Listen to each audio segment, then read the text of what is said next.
E não existe outra fonte de conhecimento de Cristo que substitua a palavra de Deus. João 5,39 ele diz: examinai as Escrituras, porque vós cuidais ter nelas a vida eterna, e são elas que testificam de Jesus. Então eu tenho coragem para te dizer aqui nesta tarde, que se você é uma pessoa que entra dia, sai dia, entra semana, sai semana, entra mês, sai mês, você não lê a Bíblia, você não é crente, você está disfarçado na igreja, você precisa se converter de novo para aprender o que é ser um crente. Porque o cristianismo começa com a palavra de Deus. Mas vamos continuar aqui. Vamos continuar. Porque Jesus quer saber. Eles me conhecem? Então Jesus começa pelas beiradas. Sabedoria de Cristo, né? Chamou os discípulos e perguntou: me diz aí, quando vocês estão envolvidos com a multidão, quem eles dizem ser o Filho do Homem? E aí os discípulos respondem: olha, Senhor, tem gente que eles olham mais assim, a sua doutrina, a autoridade com que o Senhor fala, o zelo que o Senhor tem. Esses aí falam: esse é João Batista. Agora tem outros que olham mais assim para a misericórdia do Senhor, para a compaixão, para a sua sensibilidade. Estes aí falam que o Senhor é o profeta das lamentações, Jeremias. Agora tem outros que só olham os milagres, as obras que o Senhor faz. Estes aí falam que o Senhor é Elias. Enfim, todos eles acham que o Senhor é um dos profetas. Jesus não ficou satisfeito com essa resposta, então ele pergunta: e vós, quem dizeis que eu sou? E Pedro, tomando a palavra, disse: tu és o Cristo, o Filho do Deus vivo. Jesus ficou tão maravilhado com essa resposta, irmãos. Eu consigo ver em Jesus um sorriso. Jesus sorria, amém? Jesus sorria. Só abrindo parênteses, a gente fala que a gente não gosta de polêmica, mas eu quero falar, por exemplo, uma coisa que eu ouvi esses dias. O pastor falou assim que Deus é engraçado. Até aí tudo bem. Mas ele falou assim, para citar como Jesus é engraçado, que quando o homem pecou, lá no Éden, Deus falou assim: Adão, onde você está? Fazendo uma piada, porque Deus é onisciente. Aí eu pergunto, irmãos, que concepção que a gente tem de Deus e de Jesus, meu Deus? Porque você acha, sinceramente, o start de toda a desgraça que a gente vê foi lá. Toda desgraça. Estupro, aborto, homicídio, suicídio, começou lá. Você acha que Deus, ele consegue fazer piada nessa hora? Irmão, nem Satanás faz piada nessa hora. Amém? Mas quando o crente conhece Jesus, Jesus abre um sorriso. Amém? Amém. E Jesus ficou maravilhado primeiro, porque os discípulos entenderam quem ele era. Porque a multidão, quando citou os profetas, disseram uma coisa em comum. Embora dissessem 3 profetas, disseram uma coisa em comum: eles são precursores do Cristo. A multidão estava querendo dizer assim: Jesus é um homem espetacular, fenomenal, maravilhoso, mas depois dele ainda vai ver o Cristo. Ele ainda não é. Porque Jesus não atendia a expectativa do povo que queria um Messias terreno, político, com interesses materiais. Jesus não. Então eles falaram assim: esse aí é tudo de bom, só faltou ter um interesse político. Só isso que faltou. Então vai vir ainda. Mas quando Pedro ele diz isso, ele está falando: Senhor, antes do Senhor e depois do Senhor não haverá outro como o Senhor. Tu és o Cristo. Aleluia. Tu és o Cristo. E tem mais. Eu afirmo que o Senhor não apenas é o Cristo, como o Senhor é o Filho do Deus vivo. Quando Pedro disse isso, irmãos, eu vejo Jesus se arrepiando agora. Por quê? Essa revelação de Pedro foi tão sugoi que ele fala assim: Pedro, isso aí que te revelou não foi carne e sangue, não foi homem. Por quê? Porque a visão que um judeu normal tinha do Messias que havia sido profetizado no Antigo Testamento é que seria um maravilhoso, espetacular, para realizar um ofício especial, mas seria homem. Seria homem. Então Jesus, ele é tão sábio que ele não induz os discípulos a responder aquilo que ele queria ouvir. Por isso que ele pergunta assim: quem dizem os homens ser o Filho do Homem? O Filho do Homem tem duas interpretações. A primeira é de Daniel, né, que fala de Jesus. Mas a segunda é que um judeu, quando ele queria se mostrar humilde, ele dizia Filho do Homem. O que para nós equivale assim, esse mero mortal, né? Esse mero mortal. Então quando Jesus fala assim, o que dizem os homens ser o Filho do Homem, está querendo dizer assim, o que é que eles pensam? Este simples homem aqui. E Pedro então ele fala: Senhor, tu perguntou o que dizem ser o Filho do Homem, mas eu digo mais, tu é Filho de Deus. Quando a Bíblia usa a expressão Filho de Deus, não está querendo dizer filiação, mas está querendo dizer que Jesus, como Filho do Homem, participava da natureza humana, e como Filho de Deus, ele participava da natureza divina. Ele é Deus, igreja. Por isso ele é o sacrifício perfeito. Porque se fosse só um homem sacrificado, seria só natureza humana. Se fosse um anjo, seria só natureza divina. Mas na cruz do Calvário, nós temos o Deus homem, que liga o céu à terra, que liga nós a Deus. Aleluia! Aleluia! Quantos podem glorificar a este Deus aqui nesta tarde? Ele é Deus, igreja.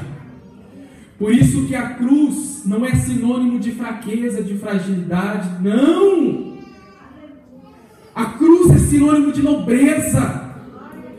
Porque ele, sendo homem, Deus tomou a cruz. João Batista, um dia perguntaram: tu és o Cristo? Ele falou: não sou. Tu és Elias? Ele falou: também não sou. Tu és algum dos profetas? Ele falou: não sou. Então quem você é? Ele diz: eu sou a voz do que clama no deserto, preparando o caminho do Senhor. Aí falaram assim: mas o Senhor não é o Cristo, não é Elias, não é nenhum dos profetas, então por que tu batiza? Ele falou assim: eu batizo com água. Quem é pentecostal está entendendo. Eu batizo com água. Aí João Batista vai falar assim: mas tem um no meio de vós que vocês ainda não conhecem. Ele vem depois de mim, mas na verdade ele existe antes de mim. Oh meu Deus, eu gosto de pegar de Jesus, irmãos, porque Jesus é sublime. Meu Deus, eu estou sentindo a presença de Deus de uma maneira aqui, meus irmãos. João Batista era um camarada que não abaixava a cabeça nem pro rei. Tá entendendo? Tipo pastor Wellington, assim. Lá em Oizumi, assim, irmãos, na hora da pregação, pastor Wellington, é só um lã de ovelha voando, assim.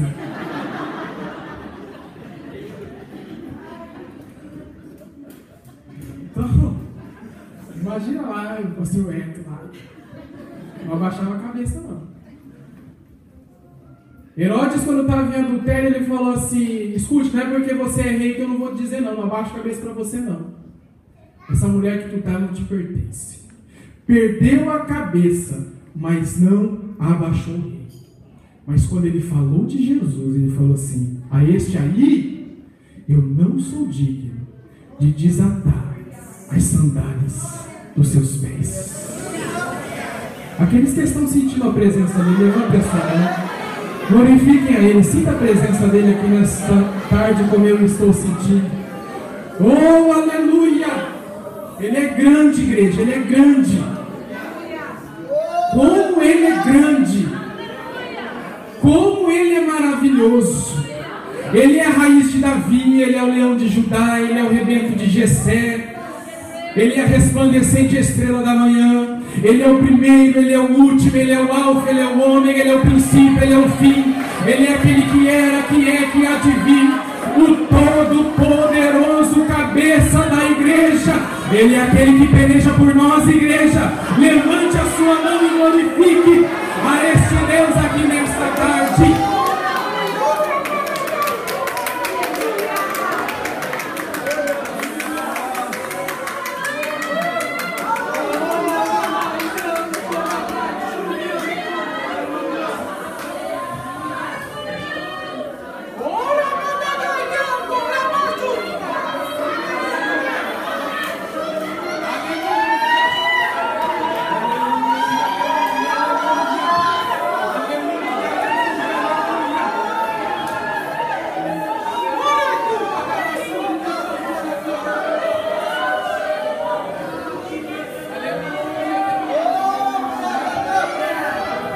Aleluia, aleluia, aleluia. Mas segura o seu glória a Deus. Segura aí, porque eu preciso terminar essa mensagem. Segura.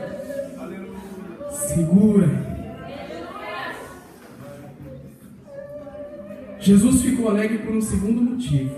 Porque Jesus encontrou a oportunidade para falar da cruz. Por quê?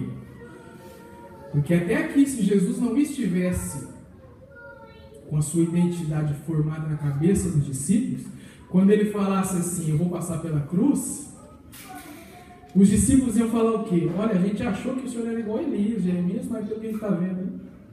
Porque cruz é sinônimo de vergonha, de fraqueza, de crime, de pecado. Então Jesus primeiro deu-se a se entender.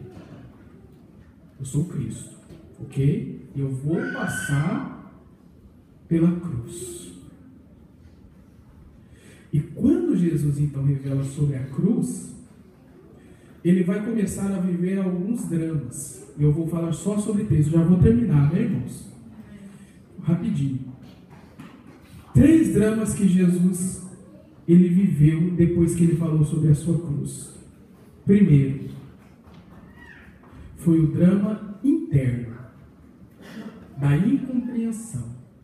Jesus não passou pela incompreensão, mas os discípulos passaram. Porque Pedro fala assim, tu és o Cristo. E aí Jesus fala da cruz, e aí teve esse choque. Mas como assim o Cristo vai passar pela cruz? Por isso que Pedro chama o Senhor e fala, Senhor, tem compaixão de ti, de modo nenhum vai acontecer isso. Porque os discípulos sofriam um conflito interno, de não entender. Esse é o primeiro, ok? E para adiantar aqui, para mim não ficar perdendo tempo, é o seguinte, vou ser bem franco com vocês. Existem coisas que você não vai ter explicação. Tem gente que entrou aqui e vive perguntando, Deus, por quê? Deus, por quê? Deus, por quê? Muitas coisas nós vamos ter explicação só na eternidade. Amém? O importante é você ficar firme. Abacuque, com todas as suas perguntas, eu só falo uma coisa para ele: o justo vive da fé. A fé no original ali quer dizer agarrar-se. E foi o que Abacuque fez. Abacuque se agarrou.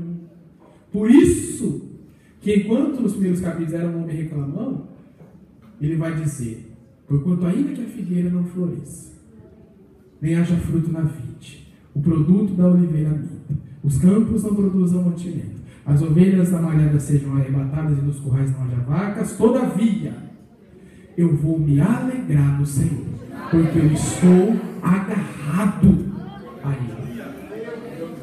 Segundo drama que Jesus viveu foi um drama externo. Um drama externo. O versículo 20 vai nos dizer isso. O versículo de número 20 diz que Jesus, antes de falar sobre a sua cruz, ele faz um pedido aos discípulos. Escute, vocês não falem para ninguém que eu sou o Cristo. Quando a gente olha esse versículo de uma maneira superficial, a gente acha que Jesus está fazendo um segredinho, né? Mas, irmãos, há uma beleza e há um amor, há uma renúncia tão grande por trás deste versículo. Escute o que eu vou te dizer. Quando Jesus, olhe para mim em nome de Jesus,